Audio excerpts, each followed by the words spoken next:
Halo YouTube, selamat datang di channel Bobsor. Setelah kemarin kita berewek-berewek kartu Digimon BT06 dan dapat ini nih, kartu yang ternyata gue baru tahu.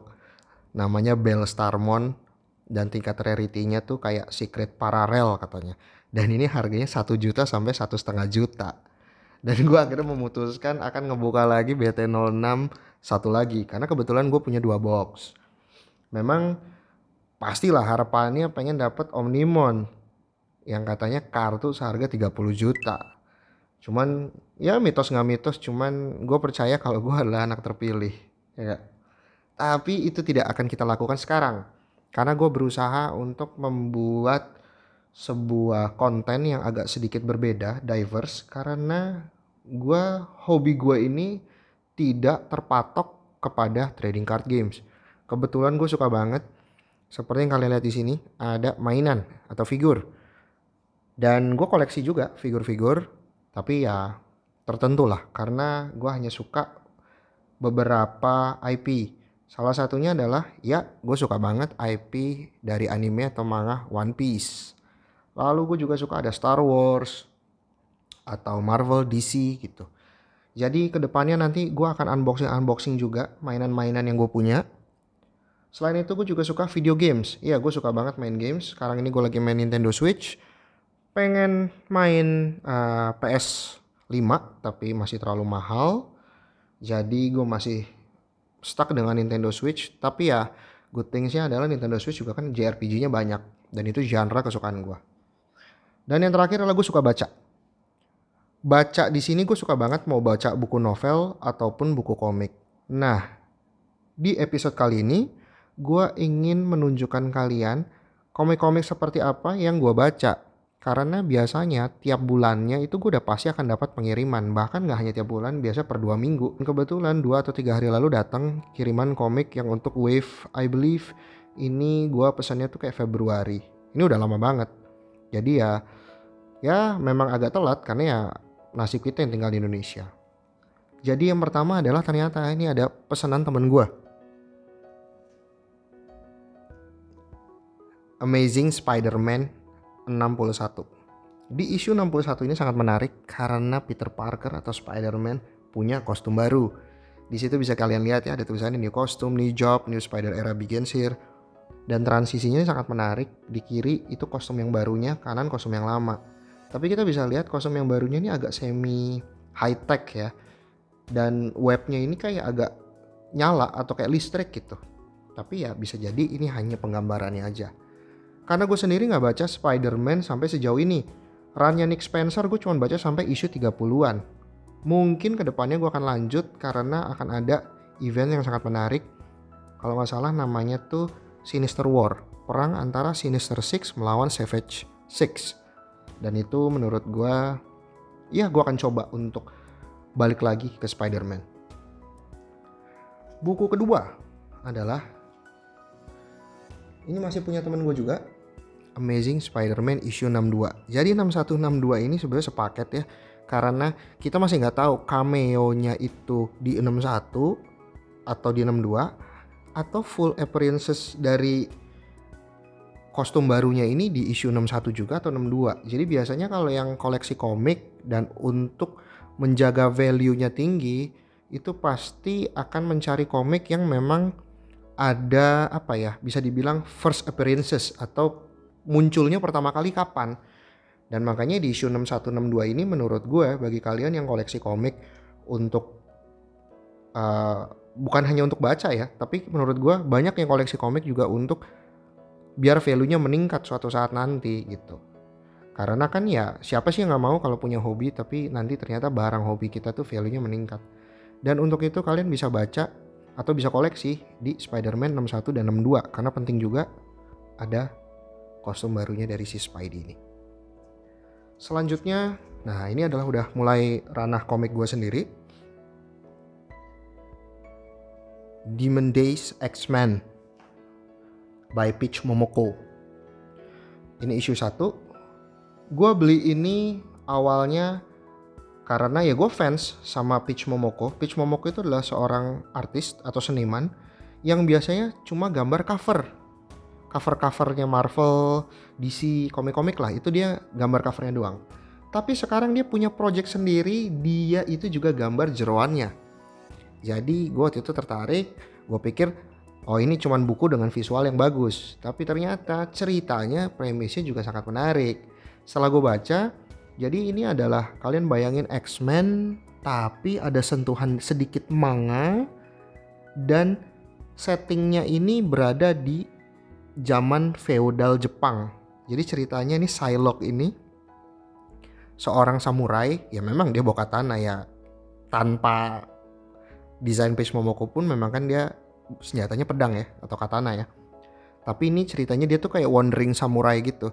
Apa mungkin Ronin ya gitu. Nah ya, yang menarik ada beberapa tokoh-tokoh lain yang kita bisa tebak gitu. Oh ini si ini nih. Kayak misalnya ada anak kecil baju kuning itu ternyata Jubilee gitu. Jubilee di era sekarang penggambarannya waktu di feudal Jepang seperti apa. Jadi buat gue Demon Days X-Men ini sangat menarik dan gue pasti akan mengikuti serinya karena bentar lagi akan rilis yang kedua.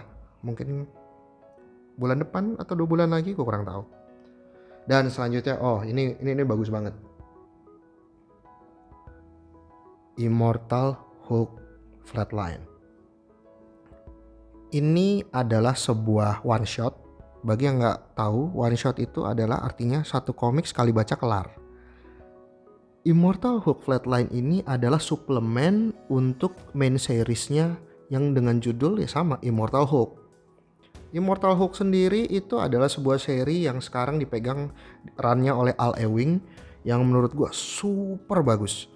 Buat teman-teman yang suka baca komik atau mungkin baru mau mulai baca komik Marvel, gue sarankan ada 3 run atau 3 judul yang harus dibaca menurut gue. Nomor 1 adalah Immortal Hulk by Al Ewing. Di situ bagus banget dimana Hulk itu dikembalikan karakternya seperti dulu. Dia itu freak of nature, nyeremin, kuat, nggak sekedar bodoh gitu. Mohon maaf ya, bagi teman-teman yang suka Marvel karena Cinematic Universe, menurut gue kalian rugi kalau kalian gak baca komiknya. Karena Cinematic Universe tuh menurut gue bagus, cuma cerita-cerita di komiknya tuh better. Lalu nomor 2 itu yang perlu dibaca juga adalah Daredevil. Daredevilnya by Chip Zdarsky. Dan yang ketiga adalah Thor. Thor itu kalau gak salah writernya Donny Cates ya namanya. Yang bukan dulu, sempet kemarin itu juga pegang Venom.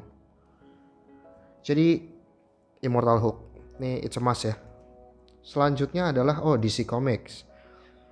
DC Comics kayaknya pesanan gue gak terlalu banyak karena DC kemarin ngulang lagi bukan reboot ya, mungkin lebih tepatnya ada sebuah event atau wave bernama Future State, dimana full 1 bulan si DC itu mengeluarkan komik isinya tuh 30, 40, 50 atau 60 tahun ke depan itu status quo di dunia DC seperti apa sih?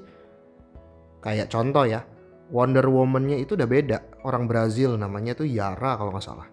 Tapi itu gue gak baca semua. Tapi yang benar-benar pick my interest itu adalah Swamp Thing.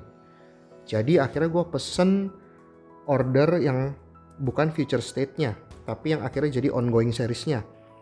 Dan inilah dia Swamp Thing ongoing series itu. Dia ada bannernya tuh Infinite Frontier. Infinite Frontier ini tuh setelah Future State. Dan dia komiknya nomor 1 dari 10. Jadi kayaknya dia 10 issue tamat. Jadi gue pikir ya udahlah. Dan ternyata gila, menurut gue bagus banget Swamp Thing yang ini. Pertama adalah karakternya baru, first appearances. First appearance-nya ini di sini ada macam-macam, tapi yang terutama adalah notably-nya si Levi. Levi ini yang akan menjadi Swamp Thing yang baru. Dan Levi ini orang India, jadi kayaknya makin kesini people of colors menurut gue bagus ya. Makin terblend dan terintegrasi ke dalam dunia komik. Karena nggak semuanya melulu ras Arya gitu kan. Dan di sini Swamp Thing ini yang bikin kerennya adalah secara konsep si Levi ini karena dia baru menjadi Swamp Thing, jadi dia masih bingung. Dia benar-benar nggak ngerti caranya menjadi Swamp Thing, terus ini apa ketakutannya gitu. Jadi gue sebagai pembaca jadi bisa ngerti gitu bahwa kadang lu dapet kekuatan superhero itu sometimes it's a gift but sometimes it's a curse. Jadi menurut gue buat teman-teman yang mungkin tertarik superhero tapi juga berbau monster, Swamp Thing nomor 1. Dan ini ada first app-nya si Levi. Jadi menurut gue worth lah. Lalu selanjutnya adalah Indie Comics. Oke. Yang pertama, The Silver Coin. Ini sangat menarik menurut gue. Gue suka banget sama sesuatu yang berbau horor. Walau gue juga chicken shit. Kalau nonton sendiri takut. Tapi gue akhirnya coba nih beli. Silver Coin adalah sebuah komik horor anthology. Maksudnya apa horor anthology? Maksudnya horor anthology itu adalah sebuah cerita horor yang gak nyambung sama cerita selanjutnya. Jadi kita ambil contoh ini isu nomor 1. Nanti isu nomor 2 tuh gak ada hubungannya sama isu nomor 1 biasanya. Karena dia hanya kolektif story-story yang berdiri sendiri. Nah, di isu nomor 1 ini sangat menarik. Kalian bisa lihat dari covernya, orang main gitar, musisi. Di sini menceritakan seorang musisi yang struggling banget untuk berusaha untuk menjadi terkenal. He try to make it, tapi ya namanya musisi kan struggle-nya tuh susahnya minta ampun gitu. Tapi semua hidupnya berubah semenjak dia menemukan koin perak atau silver coin. Hence the name of the title. Gue gak bisa menjabarkan lebih panjang lagi karena gue takut spoiler. Jadi saran gue yang bagi suka cerita horor silakan pick up. Dan ini jaminan mutunya karena Chip Zdarsky, writer yang sekarang namanya lagi tinggi banget, bagus banget, ceritanya hebat banget. Karena dia pegang Daredevil pun juga sukses. Lalu selanjutnya dari Boom Studio ada Magic the Gathering. Gue suka banget sama Magic the Gathering. Itu adalah sebuah trading card game yang menurut gue cara mainnya jauh lebih bagus dibanding semua trading card game yang ada. Tapi bagaimana dengan komiknya? Oke. Bagi kalian yang fans Magic the Gathering, menurut gue ini bisa menjadi bahan pertimbangan untuk kalian beli. Karena ceritanya menarik. Kalian bisa lihat di cover ini ada 4 nama ya. Ada 4 orang. Ral Zalek, Jess Beleren, Vraska, sama ini gue lupa namanya siapa. Tapi berempat ini ceritanya adalah ketua guild yang jago-jago lah, yang kuat-kuat gitu. Dimana di dalam sebuah dunia bernama Ravnica, para Planeswalker ini sekarang lagi berusaha mencari seseorang atau mungkin kelompok, kita masih belum tahu, yang berusaha untuk membunuh atau mencelakakan para Planeswalker ini. Yang dimana mereka bertiga ini sekarang sedang berusaha mencari pelaku seseorang yang mencelakakan Jess Beleren sampai Jess Belerennya tuh jadi komatos gitu. Jadi kayak sayur gak bisa ngapa-ngapain. Padahal Jess Beleren ini salah satu Planeswalker yang bisa dibilang kuat banget gitu ya. At least kalau kita main kartunya, trading cardnya kan kita tahu Jess Beleren tuh salah satu Planeswalker yang jago banget gitu. Tapi pertanyaannya adalah, bagi teman-teman yang tidak mengerti Magic the Gathering, apakah ini pantas untuk direkomendasikan? Gua rasa budgetnya bisa diganti ke komik yang lain, karena walaupun gue cinta banget sama Magic the Gathering, tapi we need to see in the future gimana ceritanya akan berkembang. Karena untuk isu 1 sini, isu yang pertama kurang apa ya, gue ngerasa kurang kicknya gitu. Jadi, tapi bagi kalian yang mau coba silakan. Dan yang terakhir, ini adalah isu 2, karena isu 1-nya sudah ada, gue udah punya, dan udah ini adalah barang-barang baru datang. Ini adalah I'm saving the best for the last. Proctor Valley Road by Grant Morrison. Ini bagus banget menurut gue. Ceritanya kalian bayangkan Scooby-Doo tanpa Scooby, tanpa anjingnya gitu ya. Ini ceritanya settingnya juga zaman-zaman hippie 70s atau early 80s. Mereka bercerita di sebuah kota yang dimana di sebelah kota itu ada sebuah jalan bernama Proctor Valley. Nah, di jalan ini tuh ada urban legend yang katanya tuh horor banget, misteri banget lah gitu ya. Mungkin kalau di Indonesia tuh kayak Si Manis Jembatan Ancol, Kuburan Jeruk Purut gitu. Nah, ceritanya di sini ada 4 orang cewek gitu ya, dimana mereka teman sekolah, teman SMA. Mereka ini tuh kayak satu geng gitu. Mereka fans banget sama Janis Joplin. Mereka pengen nonton konsernya, tapi mereka nggak punya uang. Maka dari itu mereka berpikir, aduh gimana caranya kita bisa menghasilkan uang. Dan mereka mencoba bikin tour horor di daerah Proctor Valley Road ini, di jalan Proctor Valley. Gue nggak mau spoiler terlalu banyak sih, tapi intinya adalah Proctor Valley Road atau jalan Proctor Valley ini memang benar-benar berhantu. Jadi gua rasa ini akan bisa option ya untuk TV series, dari karakternya, dari settingnya, dan kemudahannya untuk bikin TV serinya. Gua rasa ini akan menjadi hit ke depannya. Jadi gua sarankan teman-teman cobalah untuk cari baca Proctor Valley Road. Gue nggak pernah membaca buku ini langsung. Gue biasa baca online ataupun nanti begitu ada trade paperback ataupun hardcover baru gue baca. Karena buku-buku seperti ini mainly gue bener-bener untuk koleksi. Jadi kira-kira itu aja video kali ini. Semoga di luar sana ada teman-teman di Indonesia juga yang suka baca komik. Silakan di follow, di subscribe, di comments, di likes. Dan gue berusaha banget bikin video-video gue diverse atau berbeda. Karena gue gak mau cuman fokus kepada trading card games. Gue suka banget semua koleksian. Ya basically hobi-hobi yang pop culture ya. Mau dari mainan, komik, video game, sampai trading card games. Jadi gue berharap semoga gue bisa ketemu juga teman-teman yang di luar sana yang suka. Jadi terima kasih yang udah menonton videonya. Terima kasih juga yang kemarin-kemarin udah subscribe.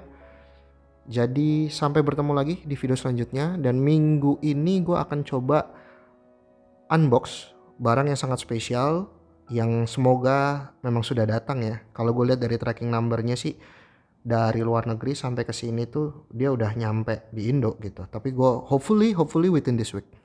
Jadi sampai bertemu lagi di episode selanjutnya. This is Bobsor, sign out. Peace.